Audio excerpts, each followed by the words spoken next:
Dutchman here, and today we're just going to talk a little bit about some of the things you can do to make your offer stronger as a buyer, or if you're a seller, some of the things you can look for in offers that are coming towards you, and just to see, what kind of stuff will be best suited for you. So, I think the best place to start is probably the most obvious place to start, and that's obviously going to be your cash offers. That's going to be really good because they can close quick. There's no financing contingency, so there's not a lot of red tape, in most situations, because you don't have to get an appraisal unless the buyer requires it. You don't have to get an inspection. You don't have to make sure that the buyer can get financing. There's a lot of things that you can skip over when you got a cash offer, but that's not going to be possible for everyone. So as a buyer, that may not be possible for you, and as a seller, you may get a couple of cash offers, you may not, but in any case, you should be expecting to get some that aren't cash offers. However, that doesn't mean that the offers can't be strong. And the main thing that you can do, whether it be a cash offer or a financing, is this thing called an escalation clause. And you may have heard of that, you may not have. But what an escalation clause basically does is it says, I'm just going to use an arbitrary number here, $200,000. Say your house is listed for $200,000. Okay, so this buyer comes in and says, all right, I'll give you $200,000 for your house. However, if you get a better offer, then I will beat whatever offer comes in.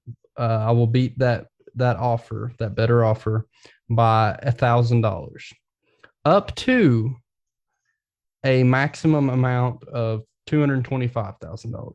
So, however, there's a little caveat here. However, you, as the seller, will have to provide proof that you received this offer. Now, that's where it gets a little confusing, I guess, because a real estate agent is not going to be allowed to disclose personal information. And a lot of the stuff that's contained in an offer can be considered personal information. For instance, obviously, they're going to be their name, their phone number, email, that sort of thing. That's going to be personal information. Anything that can identify that person as a potential client or a potential buyer, I mean. And so that's the kind of stuff that you're going to have to redact. So if you can redact that information and then say, okay, here is the offer that we received, but we've blacked out the names and we blacked out the signatures, but this is the offer we received, then you're within that. I'm not an attorney, but from my experience, you in my states, you are within your rights to do that, to provide a offer that has redacted identifying information. And so then when you provide that, the person, say you got an offer for $215,000. Now the buyer is able to say, okay, that's fine. That means you're getting $216,000. And say the one was the $215,000 offer was a cash offer, and this one's a financing. The one with the escalation clause is a financing offer, conventional financing, whatever. So now you've got a conventional financing for $216,000 or a cash offer for $215,000. So that allows that allows you to make a decision, but it might be a little bit tougher of a decision, and you might even end up going with the $215,000 offer. And the reason for that is because it's less contingencies, just even built in. Even if the financing contingency was the only contingency on paper, it's less contingencies built in to that financing offer. So if you remember, what I said was that you can go back, or you can go in and you can say, we will beat whatever better offer by this amount. And I said $1,000. And that's what I generally see. Most often is 1,000, maybe $500 even. Um, but you could do whatever amount works for you. And so I will generally, if I think it's going to be a multiple offer situation, um, and I think it's probably going to be getting some higher offers, I will advise my clients. I'll tell them, hey, listen, so you can do this escalation clause, and you can do whatever amount. You could do whatever amount as a cap, and you can do whatever amount as an increase. So the cap being the $225,000, that's the most that they'll pay. So if you get an offer of $226,000, we're out. You know, we're not going to 227. And so you can choose whatever amount for the cap, and you can also choose whatever amount for what you go over. So you can go over, instead of 1,000, you can go over $2,500, and that might make it a little bit more competitive. And I've even had people that say, I'll go over $5,000 over your highest offer. And so that kind of activates that thing in your mind as a seller, of that's quite a bit of money. That's $5,000. So that gives you that fighting chance. So say you got an offer for $215,000, and it was a $5,000 increase. Well, now you've got a $215,000 cash offer, and you've got a $220,000 conventional loan, no other contingencies, just a financing contingency. And if you get a good pre-approval letter from a lender that is put, especially when they're doing, there's pre-qualification and there's pre-approvals. You're going to hear both terms thrown around. In my market, you're going to hear pre-approval more. Sometimes they can mean the same thing, but in general, a pre-approval just means that you put in some information as the potential client, the potential buyer. You put in like your name, your phone number, and maybe your social security number and your income. And based on that, oh, well, we'll approve you for this amount, probably is basically what a pre-approval is. Now, like I said, they can be the same thing, but in my market, a pre-qualification tends to be more of, okay, they get all the same information, but they're also going to come back and they're going to say, okay, we need stuff to back it up. We need your bank statements. We need this and that. And it's not stuff that's going to take forever. And you're going to have to provide it eventually anyway, if you're going to buy a house. And then they're going to pre-underwrite the loan, which underwriting is the hardest part. That's the part where somebody goes through it with the fine-tooth comb and tries to find reasons not to give you a loan. And if you get one of those that's been pre-underwritten, then you can know as a seller, or you can know as a buyer, that is strong, because it basically means that you're going to get, the only thing that would stop it at that point pretty much is going to be if you do something to screw up your credit in the meantime.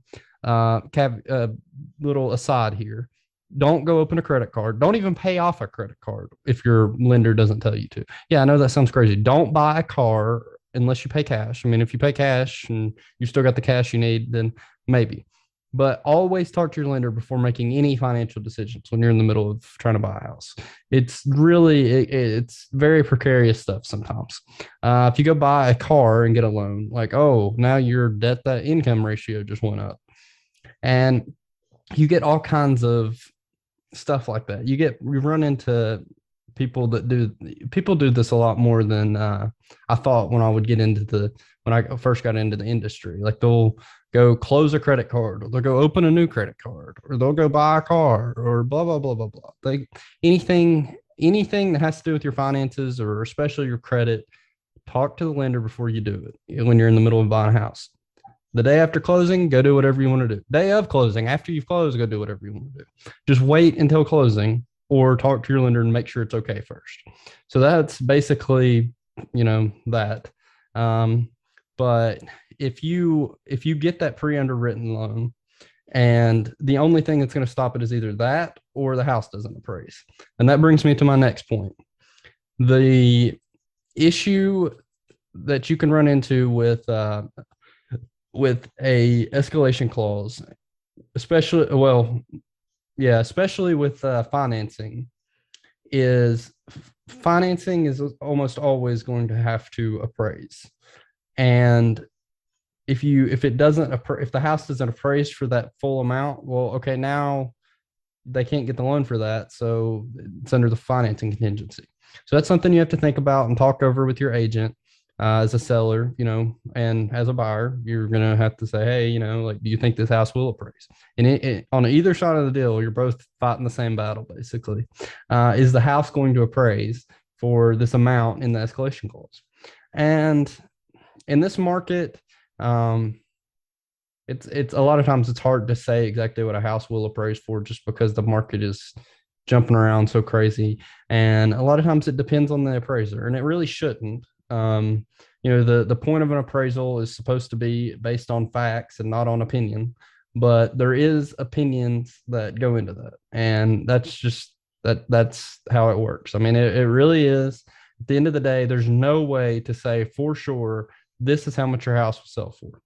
And there's a difference between market value and market price. And that's an important distinction. A lot of people don't realize that. Even a lot of realtors I talk to don't realize that.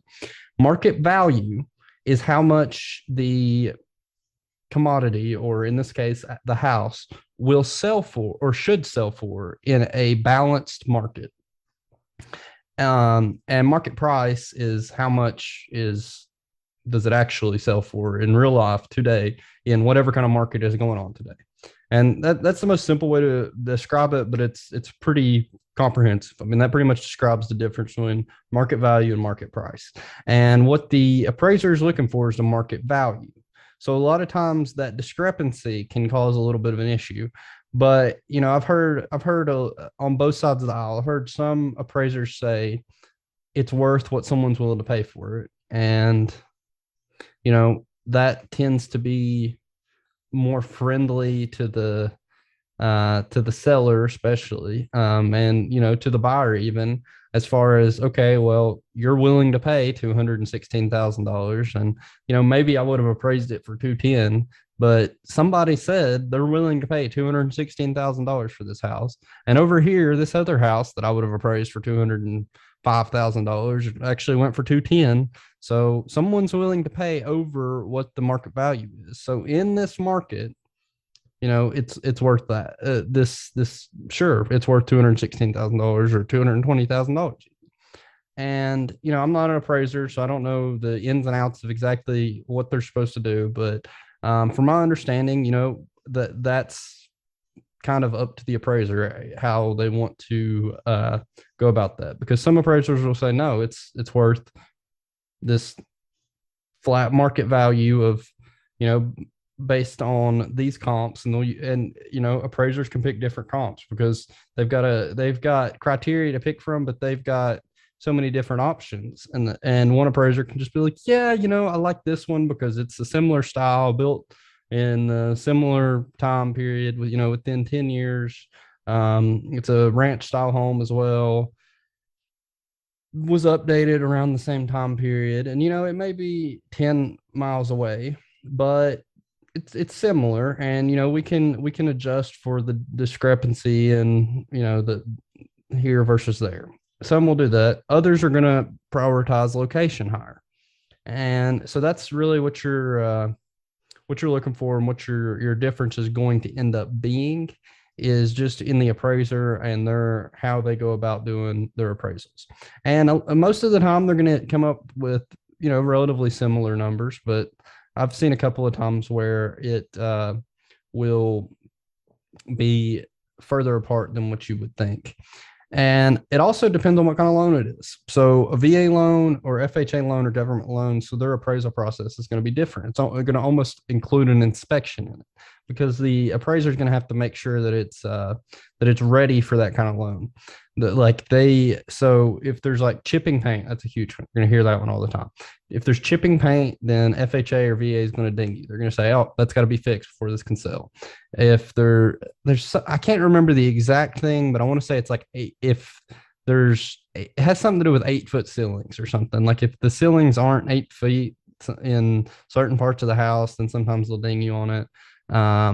I could be a little bit off with that, but I ran into an issue with that a few years ago, and I'm trying to remember what exactly that was, but I think it was 8 feet ceilings in the kitchen, and they were like 7 feet or something, and the appraiser was kind of going back and forth about whether it mattered, and uh, anyway, the government loans are a little bit more stringent. They're a little bit more strict on exactly what you can do. It's the point of it is it's supposed to be in livable condition. It's supposed to be in safe condition. And they say that they want that to be the case for anybody that uses those loans. So that's really what they're looking for. So they're going to ask that usually the seller is going to have to pay to fix that kind of stuff, especially with VA. There's a lot of non-allowable costs for the buyer, and a lot of those repair costs would be included in that. So you're going to have that. And in certain states, there's going to be required pest inspection that could be paid by the seller.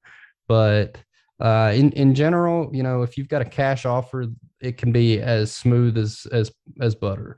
I mean, a normal loan, a conventional loan, could usually take around 30 days to close, maybe a little longer, maybe a little less, depending on who you're working with, depending on how busy they are, depending on the market, but usually around 30 days. Might be closer to 45 with a government loan like FHA or VA. And with cash, all they got to do is the title search. If that's the only contingent, if there's not any contingencies, I mean, all they got to do is the title search, and they can usually get that done in a week, within a week. Sometimes it's 2 weeks if they're super busy, but most of the time with cash offers, they can get that done inside of a week. You can close in as quick as you want to, basically. I mean, you just got to give it a few days, get that title search back, and then you're ready to close it. And that can be really advantageous because a lot of sellers want to close quick, a lot of buyers want to close quick, but sometimes a seller does not want to close quick because they got to move out, and they're like, where am I going to go in 3 days? No, I need 30 days so I can go find me a place, or I need 45 days so I can find a place, put it under contract, and buy it with this conventional loan.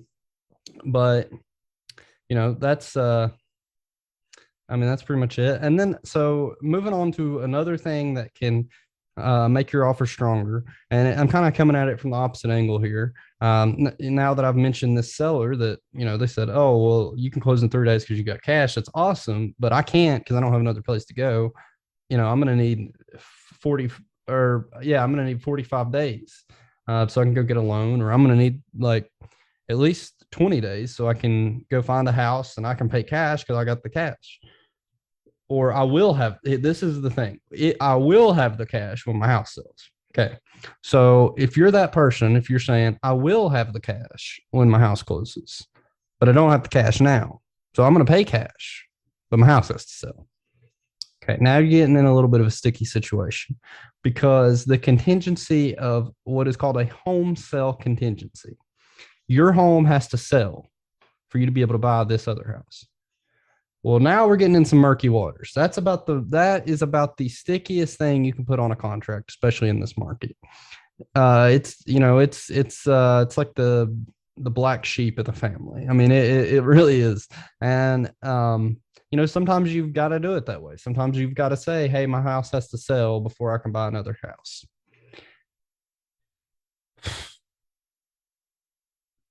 That's tough because most sellers are not going to want to deal with that. They're not going to, that's going to put even if you're a little bit higher, then even if you're quite a bit higher, I've had an offer that I had some buyers place and they said, oh, I've got to sell my house first. And I was okay, well, I told them, I said, this is going to make your offer less strong, but we'll put in the offer. We'll do what we had to do. And after talking to the agent a few weeks later, I believe it was after the house had sold, we were over the highest offer, the next highest offer by $10,000, maybe $12,000. But their next highest offer was cash or a conventional with no contingencies. I can't remember which it was, but it was either a cash or conventional with no contingencies. And they said, my seller just can't take that chance. They can't take the chance of, because then not only is your house contingent upon, so say you don't have any other contingencies, just a home sale contingency, but the seller is going to be like, okay, well, what if your house doesn't sell? They don't know what your house is contingent on, and sure, they can ask you as a buyer. They can say, hey, you know, here we see your offer, it's a strong offer. Other than this home sale contingency, what is your house like? When is it supposed to close, and what is it contingent on right now? And if you say, well, it's not really contingent on anything, we're supposed to close in 3 days, and it's a cash offer. And if we, then the seller might be like, oh, okay, well, that might, if you've got a strong offer, you might be able to win with that, because they might say, like, that's probably going to close. If it's cash and there's no contingencies at all, probably going to close. And even if it doesn't close, that's 3 days away. So we can just like come back to these other people that have an offer, put an offer in, and so we can say, hey, are you still interested? Because this guy, he fell through, and they might want you to put that in the contract. They might want to put a kick out clause in there, which is like they can kick you out if you haven't provided proof of closing on your house within 5 days. They might give you a couple extra days just in case, and they can kick you out and go to the next offer. And that might work for you. But if you're like, well, this offer that I'm putting in on your house isn't contingent on anything other than a home sale contingency, and they're like, well, what is your house contingent on? I'm like, well, the guy's got to get financing. He's supposed to get a home inspection here in a week or so. He's going to get a pest inspection, and his house has got to sell too. What? Okay, now not only do they have to wait on your house to sell, now they got to wait on the other guy that's buying your house's house to sell. And they don't know, they have no idea what his house is contingent on. I mean, they can ask you and they can say, hey, what is his house contingent on? But now this is turned into a game of telephone. That's really what's going on here. It's turned into a game of telephone. And you could probably feel it through the screen or through your headphones, however you're listening to this. Ugh. You know what I mean? That's not that's not exactly what somebody's wanting to hear when they're trying to sell their house. They're like, I want to sell my house. I want this to be a done deal. I want it to be as close to a done deal as it possibly can be, and me still get a good deal. That's what people are looking for. So if you can find a way to make it not contingent on your house selling, I would highly recommend doing that. And I wouldn't do anything that's going to put you in a bad spot, but an option that I've seen work for some people, if they know that they've got enough funds to make 2 house payments for, well, even you can do, if you do this right, you can even do it where it's 1 house payment, but at least a couple of months. Like, they're able to pay more for a couple of months is the point here. And what that is it's called a home equity line of credit, a HELOC. And what that is so say you've got your current home and you say, okay, well, I have, the market's appreciated like crazy in the past couple of years, and I've owned this house for about 15 years, 30-year mortgage. And, I put quite a bit down on it, and say, your house you bought it for $150,000, and now it's worth $250,000, which is not that uncommon in this market. You might even go above that. It's actually fairly likely you would be. And, you put down, $50,000 when you bought the place, and you talk to your bank, because it's easy. Just call your bank up, say, hey, what's my equity in this house? And they say, well, looks like you've got about $125,000 of equity.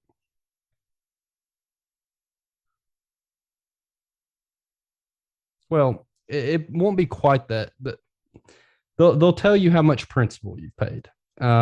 So they'll tell you, like, out of that $150,000, you've got 100, and after 10 years, it probably won't be 100. It probably won't be 125, but they'll tell you, they'll be like, well, you've got $75,000 of equity at this point, which would probably be a little bit more accurate, because the 30-year mortgage, the first 8 to 10 years is basically going to be just covering the interest, and then the rest of it, it's going to be heavier on principal. So you would have just started covering that in the past 5 years or so. But $75,000, you went from 50 to 75,000 in principal. So you tell them, you say, well, I'm interested in getting that home equity line of credit. And they'll say, okay, well, looks like you probably got decent equity, especially with this market. What we're gonna do, we're gonna get an appraisal. So you'll have to pay for an appraisal, but the bank will send out an appraiser. He'll do a appraisal for how much your house is worth, and we'll say, oh, okay, well, it looks like in this market your house is worth $250,000, and you're like, okay, well, 75. Okay, I've got out of that 150, I probably got $150,000 of equity because you have 75,000, and now your house is worth another 100,000 on top of that. So I mean, you might even have $175,000 in equity, which is crazy to think about, just because your house is appreciated so much. But now you may have that much, and so you're like, okay, well, I'm buying this other house, and we're actually kind of downsizing. So say you're buying a house for $150,000. Well, if you take that hundred and if you go get that home equity line of credit, it's an open line of credit. So that means you can just write a check against it. It's almost like a credit card, but the interest rate's not going to be as bad as a credit card. It's not even close because I mean it's an interest only loan. But so would you go say, okay, well, I'm gonna go put that offer on this house. Hopefully my house is gonna sell. I've got an offer in on it. Hopefully my house is gonna sell. But if it doesn't, I can just write a check for this other house. So you're basically paying cash. That's another advantage of this. You can pay cash for houses without actually paying cash for houses. And so what you can do at this point is you can put in that offer without the home sale contingency, and you can hope your house is going to sell, and then you'll have realized that equity and you'll have it in cash, so you'll be able to pay it anyway. Or if it doesn't sell, you can just write the check and you'll only have the one payment for that HELOC. You're only going to have that one payment because you just paid cash. Now, sometimes you're going to not be downsizing. Sometimes you're going to be buying a house that's more expensive. And so you won't quite be able to do that, but you can say, well, you don't really have to worry about an appraisal, because what I'm going to do here is I'm going to put $150,000 down. And, you got your house listed for 200, and it'll probably go above that, but even if we get to 225, I've got $150,000 down. All the house is really going to have to appraise for is the difference. That's $75,000, even at the top of their escalation clause. $75,000. Your house is going to appraise for $75,000 because all that it has to appraise for is what the bank has got in it on a conventional loan. Now, FHA and VA, I think, are a little bit different. I'm not a lender, but a mortgage lender, but from my understanding, I think they're a little bit different. That they want to make sure that you're, well, in general, when you get a VA or an FHA, VA, you can put 0% down. And that's obviously going to be for veterans and that sort of thing. But the FHA, one of the reasons a lot of people get those is because you can pay a smaller down payment. You don't have to pay what's called PMI, private mortgage insurance, because if you don't pay at least 20% down on a conventional, you have to pay this insurance for the bank called private mortgage insurance. Whereas in an FHA loan, you can put down 3.5%, and you don't have to get that PMI. And you can use, if you do have extra money, you can use it to buy down buy points, which gets your interest rate lower. And that's a conversation for another day, but it gets you in a good spot. Basically, you're able to keep some of that cash. But if you go with the conventional loan and you put that much down, you're not the appraiser not going to be a problem. So that's peace of mind for the buyer, peace of mind for the seller. So it really puts you in a better position. And worst case scenario, I'm going to have to make two house payments for a few months until my house over here sells. Oh well. And that's not that bad of a situation for most people. It may put them in a stretch, but if you've got to where you've got equity in your house and you're able to do that, then that's a really good option for most people. So if you haven't ever thought about that and you're thinking about buying a house and you've been thinking, I'm gonna have to sell my house before I buy this other house, maybe not. You might be able to go get a HELOC. And that's probably the biggest things that I can think of to make your offer stronger. I will say this: a lot of the time, you might hear people waiving their home inspection. And as a real estate agent, I am not ever going to recommend that you waive a home inspection because you never know what it's going to uncover. I mean, I've seen brand new houses that were literally just built in the last few months and get dinged on a home inspection because they just weren't built right. Or, something may have happened in the meantime. But I'm never going to recommend that someone waives a home inspection. I will be 100% honest with you, though. And I will tell you that sellers would rather see an offer where their house isn't going to be inspected. That's true. But that doesn't mean that you should waive the home inspection. It's not that big of a deal. And, in my experience, sellers most of the time are going to be like, well, I've been living here for 25 years and I don't have any issues. I ain't going to find nothing in a home inspection. Well, they're going to find something. I can tell you that. If you're a seller, I can tell you that when someone gets a home inspection, they're going to find something. You're probably going to be asked for repairs. It is what it is. But, that's in their best interest as a buyer. It's in your best interest to pay for a home inspection. It really, truly is. And if you get the right kind of home inspector, they're not going to scare the crap out of you about nothing. But they're also not going to miss big things. Now, they're not perfect. They can't tell you if your heat pump's going to go out in 3 weeks unless something's already wrong with it. I mean, if it's running fine today and they check it today, well, they're going to say operating normally or however they word it. I think that's how they word it, operating normally. AC heat pump was operating normally. Well, in 3 weeks, you may get your heat pump may go out and they can't help that. It's not their fault. And what you can do to prevent those cases, and this is something I do generally recommend, is what's called a home warranty. And you've probably seen the commercials, American Home Shield or something like that. There's a ton of different companies out there that can do home inspections, or not home inspections, home warranties. And so you can pay like $600 and it'll cover you for a year. And if something like that goes out, then you just pay a small deductible and they come out and fix it for you. File a claim with them. It's just, it's basically insurance for that. I mean, it's a warranty. That's why it's called a home warranty.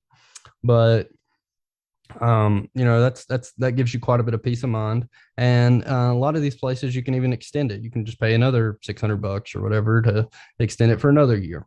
And so that gives you quite a bit of peace of mind. Like you're not going to be hit with $10,000 worth of repairs in a month. But not everybody gets those. And you can ask for a seller to pay for it, or you can pay for it as a buyer. And in the past couple of years, if somebody's wanted one of those, I have generally recommended that the buyer pays for it. Or if for some reason they don't want to pay for it, that you just say, okay, well, we were going to offer 220, but let's go in 220, 600. And ask them to pay for the home inspection or home warranty, because that way they know, like, okay, well, it's basically an offer for 220 and they're just asking us to pay the home warranty. And so they're giving us the $600 or financing the $600. Now, I will say if you can't afford $600 for a home warranty and you want one, and you're looking at buying a house, maybe you should think about that again because as a real estate agent, I love homes. I think home ownership is one of the most amazing things in this country. I truly do. I think that it is incredible. I think that that's where most people get their biggest cash out. Their first big cash out is when they sell their first home. If they've held it for any period of time and it's appreciated, and then they sell it and they've got all this extra cash. That is oh sorry that is where most people get their first big cash out. And I think that there's a million things that's great about it. And especially when you start talking about investing in real estate. Oh my goodness. It's amazing. It's amazing. It truly, truly, truly is. But it's expensive. It is an expensive thing. And, a lot of people are renting and they're paying, $1,500 a month in rent. And they're like, well, I can go buy a house for less than that. I can pay $1,000 a month in a mortgage payment. Okay, maybe you can. You can get a house that's just as nice, if not nicer. But when the heat pump goes out, when the roof needs replacing, it's expensive. And it hits you all at once. And a lot of times you don't see it coming. So you need to have um, an emergency fund, and a bigger one than you do as a renter. Because as a renter, you get that peace of mind. You don't have to worry about it. If that stuff goes wrong, okay, well, that's the landlord. Landlord has to fix it. Fix it, landlord. And that's the case. But when you're owning your own home, it's not like that.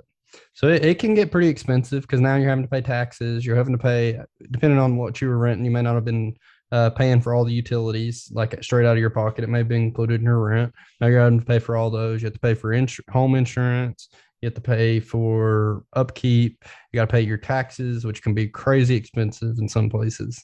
I mean, you got a ton of extra expenses that you didn't have before.